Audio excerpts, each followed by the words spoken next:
ឆ្នាំថ្មីរដូវកាលថ្មីសម្រាប់ចុងភៅងួនហេងក៏តែងតែព្យាយាមរកអ្វីថ្មីសម្រាប់ជូនអតិថិជនមិនថាជាមុខម្ហូបក៏ដូចជាការប្រើប្រាស់នៅសម្ភារៈចានឆ្នាំងជាដើមថ្ងៃនេះខាងយើងមកបំពេញការងារជូនកូនកន្លះកូនក្រមុំដែលរៀបចំកិច្ចពិធីនៅខាងជោគមាស Wedding Hall អាគារ C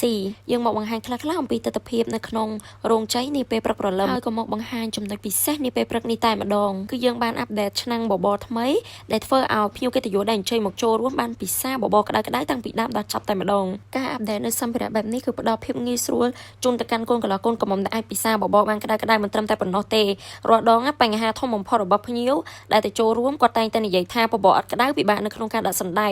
ទៅគឺនៅតែឆៅប៉ុន្តែជាមួយនឹងចុងភៅងួនហេងគឺបានដោះស្រាយបញ្ហានេះតែម្ដងដែលយើងប្រើប្រាស់ជាប្រភេទឆ្នាំងបបរដុតអកុលពីក្រោមបែបនេះគឺក្តៅតាំងពីដើមឆ្នាំងរហូតដល់បាតឆ្នាំងតែម្ដងអញ្ចឹងធ្វើឲ្យភ្ញៀវកិត្តិយសដែលអញ្ជើញមកចូលរួមបានពិសាបបរពេលព្រឹកដោយភាពរីករាយហើយសម្រាប់បបរពីខាងងួនហេងចុងភៅទៅគឺជាប្រភេទបបរពិសេសហើយលក្ខណៈពិសេសរបស់បបរតែម្ដងនោះគឺទោះបីជាបបរនេះយើង free ជូនអតិថិជនក៏ដោយតែយើងប្រើជាមួយនឹងផ្សិតចំបើងហើយនឹងប្រហិតត្រីស្លាតសុទ្ធតែម្ដងក្រៅពីនោះក៏មានជាមួយនឹងសាច់គ្រប់មុខហើយនឹងគ្រឿងសមុទ្រដូចគ្នាផងដែរអញ្ចឹងកូនកន្លះកូនក្រមុំកាន់តែអស់កង្វល់ហើយទោះបីបបរពេលព្រឹកយើង free ជូនប៉ុន្តែមិនថាជាគុណភាពបបរឆាខ្វៃគឺសិតតែប្រើនៅប្រភេទ Premier តែម្ដង